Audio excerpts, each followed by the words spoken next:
Salut à tous. Entretien diff X-Ray XB2. Alors entretien, ça n'avait pas besoin parce que du coup il est quand même tout neuf et il n'a pas roulé beaucoup. Je dois avoir 6 packs.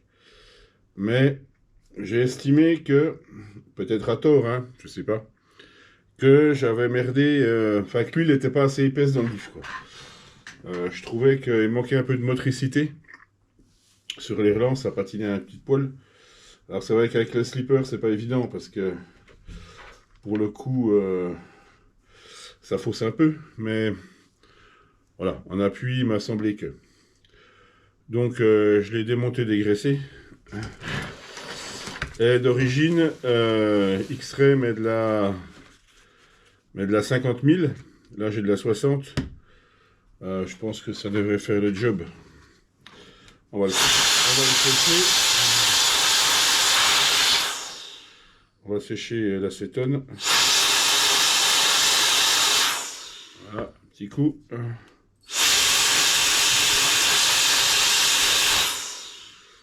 Bien pratique ce truc là, je regrette pas de l'avoir acheté, je l'ai encore pas rechargé. Hein. Alors, oui, ça fait un moment qu'il tourne. Il n'y a pas de repère sur les. Il n'y a pas de repère d'emboîtement. Ça peut se monter. Alors si, non. Si, il y en a un ici. Il y a un petit bossage en fait. Voilà, faire attention. Je vais dire une connerie pour changer. Mais effectivement, il y a un petit bossage. Il faut bien faire gaffe de le mettre en place, quoi. Bon endroit. J'espère que j'avais fait ça. Alors, on peut pas se tromper parce que du coup, le bossage, il est sur les 4 trous. En fait, partout il y a un trou, il y a un bossage. Donc, effectivement, on peut pas se tromper. J'ai dit une bêtise. Il n'y a qu'un seul bossage sur cette. Non, il y en a 4. J'ai rien dit non plus. Alors, c'est bien parce que du coup, on peut pas se gourer pour mettre les vis. Ça, c'est vachement bien. J'avais pas fait gaffe. Et du coup, on peut pas se tromper. Ça, j'aime bien. Donc, la 60 000. Alors, moi, ce que je fais, j'en mets au fond. Déjà, il faut le temps qu'elle descende, hein, parce que c'est épais. Il faut le temps que ça descende. J'en mets au fond. Je préfère le mettre avant que après. Alors ça sert à rien d'en mettre non plus trop. Il faut juste... ça sert à rien d'en mettre de trop. Il faut juste qu'il y en ait un peu partout. C'est bien suffisant. Sinon, de toute façon, ça dégueule et puis... ou c'est trop serré éventuellement, quoi. Ça sert à rien. De toute façon, elle s'enroule autour des pignons, donc de toute manière. Voilà. Je pense pas que ça soit même utile d'en remettre plus. C'est de la colle, hein, c'est terrible. Normalement, X-Ray préconise de peser le bazar. Et quand on a le poids, on a bon. Voilà. Je vais remettre à peine une micro-noisette au milieu. Parce que c'est quand même creux entre les satellites. Voilà, qu'on soit sûr qu'il y en ait bien partout. Parce que le but, c'est que ça soit de la 60 000 qui freine. Et pas juste... voilà, faut un petit peu là, dans les petits trous. On est sûr qu'il y en a partout. Non, c'est pas mal ça. Joint papier. Alors il est marrant le joint parce que il a aussi le bossage. C'est bien foutu. Techniquement, on peut pas se planter. On peut pas se planter quand on le met. Il est obligé de se mettre en place au bon endroit. Ça j'aime bien. Et bon alors évidemment, hein, je vous passe les commentaires. Hein, les pignons ils sont nickel, ils n'ont pas bougé. De toute façon, il n'y a aucune chance que ça se produise. Plus que pour vraiment péter un différentiel en 6 packs, il faut vraiment que ça soit de la dope, quoi. Je dis pas que ça peut pas arriver, mais Avec un moteur nucléaire, peut-être, je sais pas. Le 4.2 est quand même assez, un petit peu de contrainte quand même, hein, au niveau diff. Je trouve, hein, mais ils sont bien faits. Ils sont petits, mais bien faits. Donc là, c'est la version Astro, hein, donc c'est un diff à pignon, c'est pas un diff à bille. Il existe aussi une version diff à bille. Voilà. On serre pas comme un cochon. On serre, on pose et on serre, quoi. Mais c'est tout, quoi. Il n'y a pas besoin de, il y a pas besoin de forcer, quoi. Je veux dire, normalement, le joint fait le job, même si je préfère les joints toriques plutôt que les joints papier. L'inconvénient du joint papier, c'est qu'à la longue, il faut quand même en avoir d'avance parce que, voilà, après de la 50 et de la 60, on va pas tomber de sa chaise. Mais il faut quand même que le diff fonctionne malgré tout parce que s'il est trop serré, ça perd un peu de son intérêt. Ça crée d'autres problèmes. Il faut qu'il soit libre quand même, mais juste ce qu'il faut, quoi.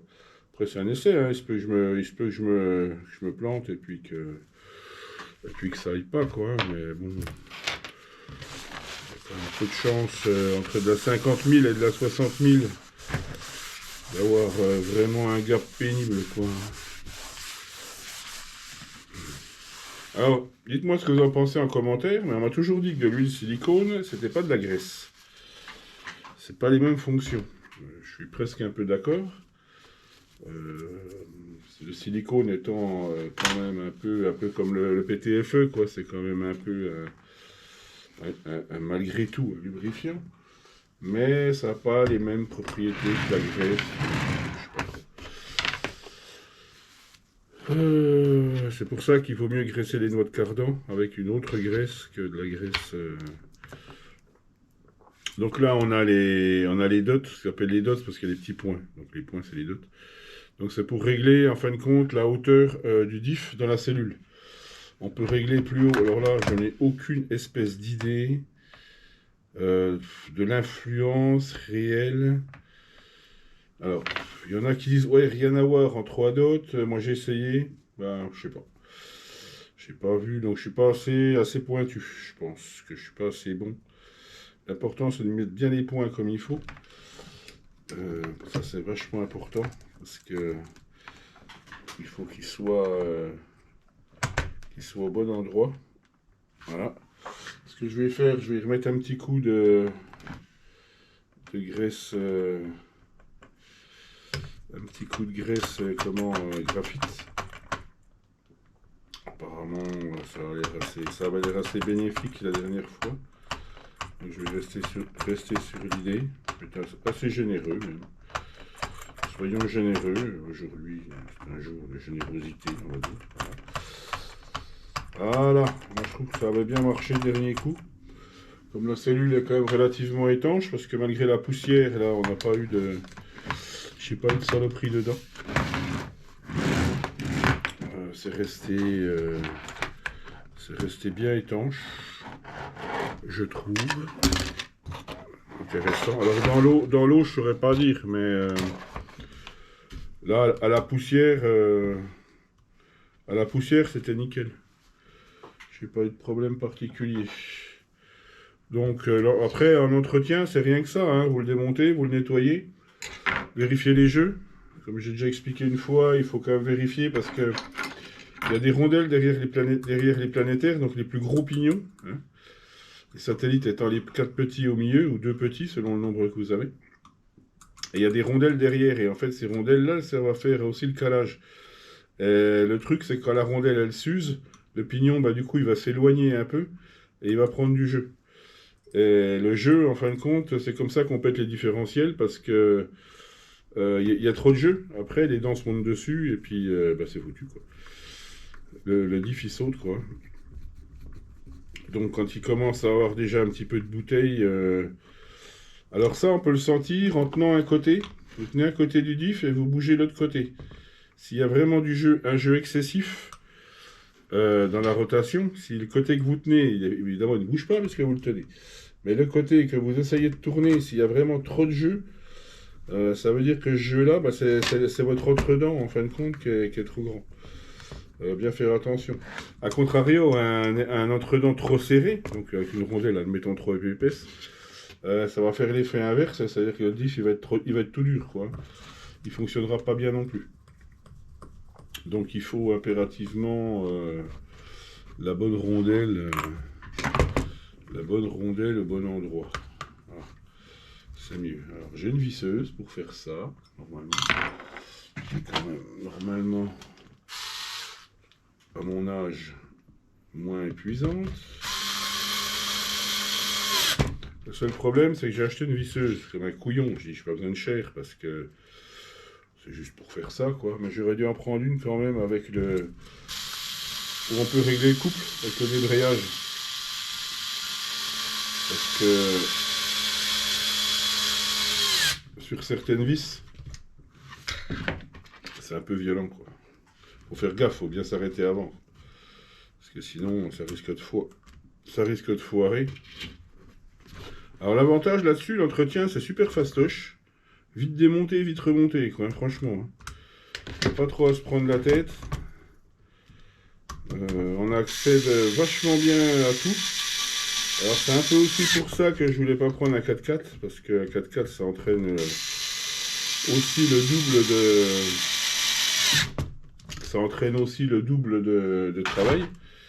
Il y a quand même une transmission centrale, il y a quand même un diff souvent en plus. Un diff ou un slipper, peu importe, mais ça entraîne quand même plus de taf. Donc voilà quoi. Là on a quand même la simplicité. Les cardans sont bien foutus aussi, c'est du CVD, hein, tout à fait classique. Mais ils ont quand même ce léger avantage, c'est qu'ils ont mis un trou en plus. C'est-à-dire que le jour où il y a du jeu pour la goupille dans la fusée, dans l'axe de fusée, là on peut changer de trou. Parce qu'il est sur le même plan. Alors je sais qu'il y avait à une époque des cardans qui avaient des trous à des endroits différents pour modifier la longueur du cardan. Selon comme on réglait ici, pour pas qu'ils viennent buter. Bon, évidemment, il n'y a pas d'usure, j'ai pas l'impression. Je vois rien. C'est un peu frais encore hein, pour dire qu'il y a de l'usure. Donc moi, ce que je fais, ben hop, mon petit coup de bombe juste là dans l'axe. Hop, une petite giclette légère, on essuie. Pas la peine que ça sorte de partout, ça n'a aucun intérêt. Et il va sécher en fait, et il reste pas de dépôt en fait là-dessus. Il reste pas de dépôt. Il reste pas de dépôt gras en fait, c'est pas mal. J'aime bien ce truc. J'aime bien ce truc, c'est pas mal pour remettre un petit coup au cardan. Alors ça, moi je le fais en fin de compte après chaque journée quasiment de roulage. Quoi.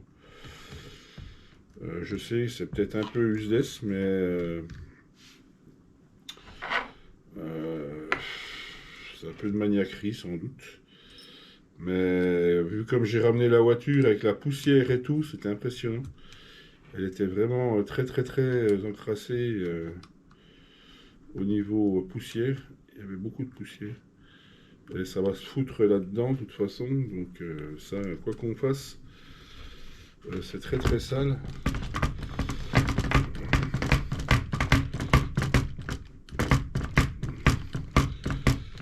Il y a vraiment beaucoup de cochonneries quoi.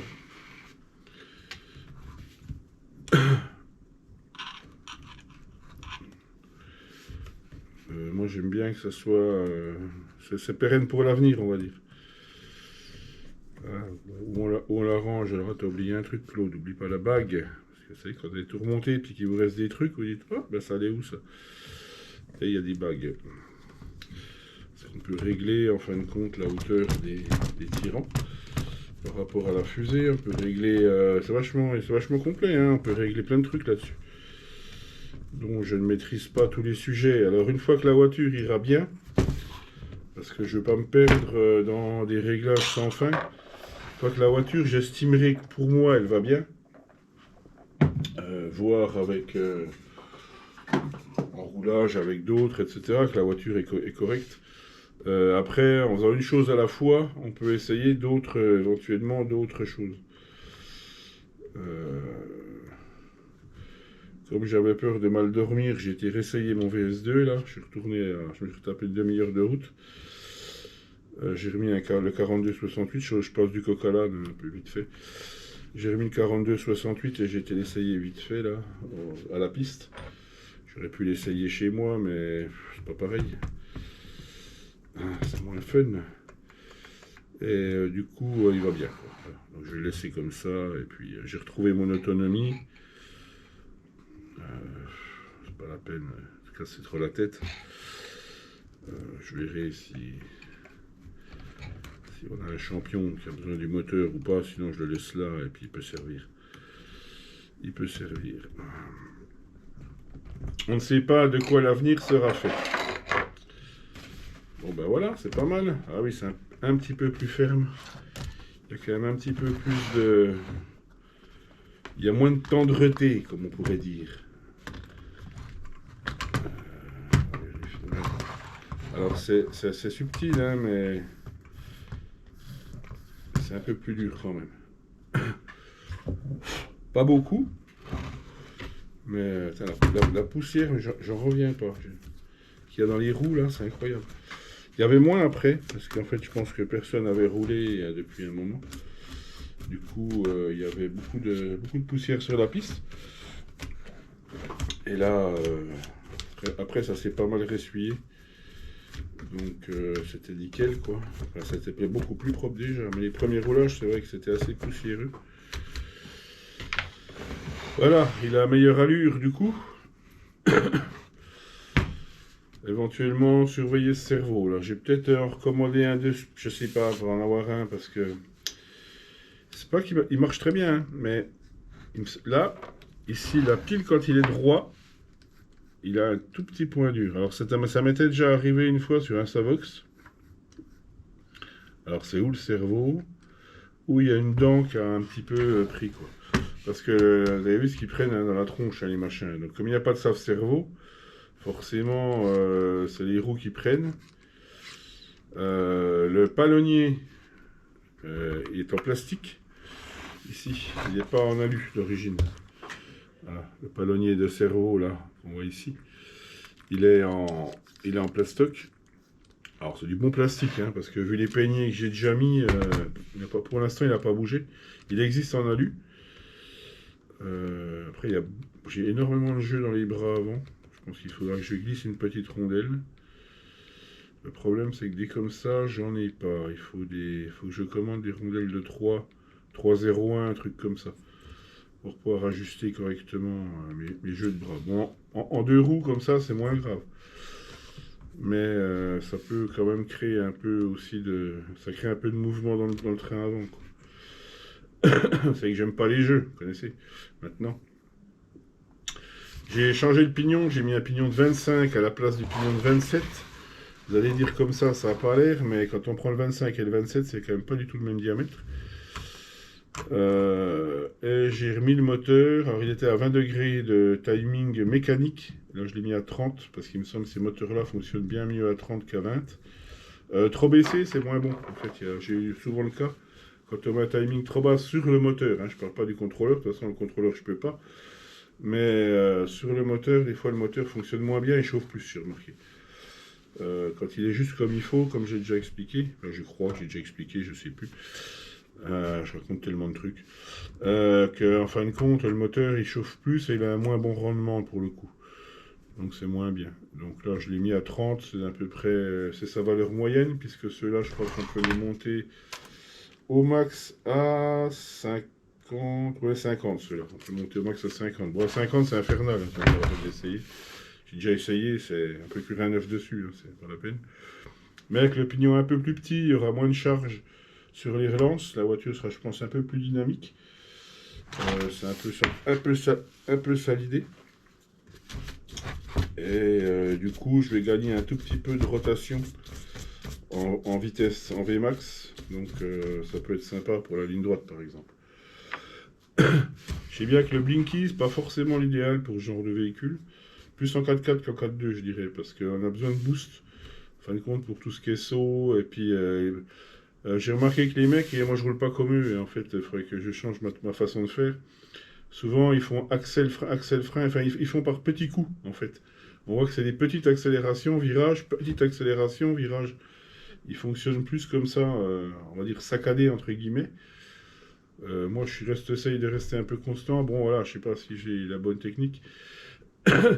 Mais ils fonctionnent pas tout à fait pareil, donc ils ont besoin de beaucoup de relance, en fin de compte. Beaucoup de gouache sur les petites accélérations, comme ça, rapides.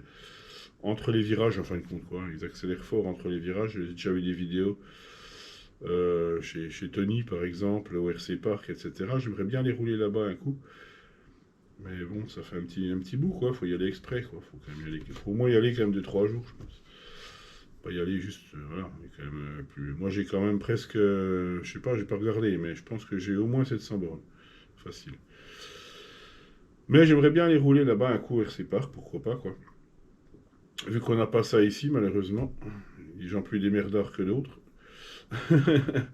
Après, je crois que c'est un hangar qu'ils ont récupéré. Je crois qu'ils l'avaient dit dans une vidéo, là. C'est un hangar de je sais plus quoi qu'ils ont récupéré, etc. Mais ils sont vachement bien là-bas, hein. C'est bien. En plus, déjà, c'est couvert, donc tu peux rouler toute l'année. Ça, c'est vachement bien. Parce que quand tu peux rouler toute l'année, c'est bonheur, quoi, hein. L'hiver, tu peux aller rouler, même s'il fait froid, c'est pas grave, tu peux aller rouler quand même. S'il pleut, tu peux aller rouler. Je veux dire, tu vas rouler quand tu veux, en fin de compte. Et puis voilà, l'été, c'est peut-être un peu sauna, mais je pense qu'ils ouvrent les portes. Mais franchement, félicitations, ils ont fait du super boulot. Leur piste est vachement bien. Elle a encore évolué, là, j'ai vu. Leur piste est vachement bien. Ils sont une grosse communauté, apparemment. Donc, pas mal. Je voudrais bien qu'on fasse ça chez nous, ce serait bien. Mais bon, on a déjà notre piste de Tagosheim à s'occuper. Pour faire déjà les choses dans l'ordre. C'est déjà bien qu'on en ait une, je trouve. Qu'on ait 2 pistes surtout, en plus. Donc, c'est quand même déjà top, quoi. Voilà. Bon, ben voilà, je vais continuer doucement à... Je vais aller nettoyer les roues, parce que j'aime pas que ça soit sale non plus. Là, vu la crasse qu'il y a dedans, vous voyez, c'est quand même un peu dégueu. Comme je disais, les pneus, bah, ils se tiennent bien. Ils se déchirent pas, ils se décollent pas non plus. C'est du Schumacher, hein, c'est du Schum. Du jaune, je crois que c'est yellow. Ouais, c'est jaune. Ouais. Ils se décollent pas. Ça a l'air d'aller pour l'instant, donc c'est bien comme ça. L'avant, c'est pareil. Pareil, c'est du Schum aussi. Ils ont l'air de bien se tenir. Apparemment, les gens roulent pas mal avec ces pneus-là. C'est ce qu'on retrouve. Enfin, moi, je regarde comme vous aussi pas mal de vidéos. C'est des pneus qu'on retrouve couramment, quoi. Ces pneus-là. J'en ai d'autres, mais ils ont plus de grippe que ceux-là encore. Donc à voir, quoi. Pour l'instant, je vais rouler ceux-là. Je vais user ceux-là, quoi. Ils ont pas l'air de se déchirer. Pourtant, j'ai quand même tapé un peu à droite à gauche. Vu ma pauvre dextérité pour l'instant. Mais ça va évoluer, promis. Donc voilà, pour le remontage du diff et puis de l'entretien vite fait de l'XB2. Train avant, franchement, tranquille quoi. Hormis juste ça là, il faut que je corrige. Donc c'est les jeux dans les bras, dans l'axe. Alors faut que je regarde la section parce que si c'est du... Hein, ça va être plus petit. Ça va être du 3, ça va pas être du 4, ça m'étonnerait. Parce que ça aurait été du 4, j'aurais fait la technique du PTFE là, comme j'ai fait sur le VS2. Ça n'a pas rebronché. Mais là, à moins que je trouve du tube en 3, mais j'en doute. Puis de toute façon, il faut repercer le triangle et j'ai pas trop envie là, de repercer le triangle devant. Ils sont quand même vachement soumis à pas mal de chocs. J'ai pas envie de les fragiliser, quoi. Donc voilà, eh ben, on va continuer comme ça gentiment. Ah, pour info, j'avais acheté une puce parce qu'on a on va avoir un comptage permanent. Enfin, on a déjà le comptage au SAM. On va le mettre permanent à Tago. Et éventuellement mon SPAC, enfin je sais pas trop encore. Mais il sera le MyLab. Donc j'ai acheté une puce. Alors comme ces puces sont assez chères et pas forcément faciles à trouver, en fin de compte je l'ai acheté sur le site de la fédération directement. Et ils la vendent 100 euros. Voilà. Ce qui est quand même une somme, hein, je vous cache pas, hein, c'est pas donné. Ça fait vraiment cher pour une pupuce, mais bon. Pour ceux qui en cherchent, parce que je vous dis au niveau dispo, c'est pas évident de trouver celle-là. Là, c'est les 2 fils en plus. C'est quasiment les dernières. Franchement, ils l'ont dispo, ils vous l'envoient tout de suite. Rien à dire, ça s'est passé nickel. Au moins, elle est là. Et puis, quand on aura le comptage, ben ça, je pourrais faire mon suivi de tour, quoi. C'est pas mal. Voilà, sur ce, bon après-midi. Bye bye.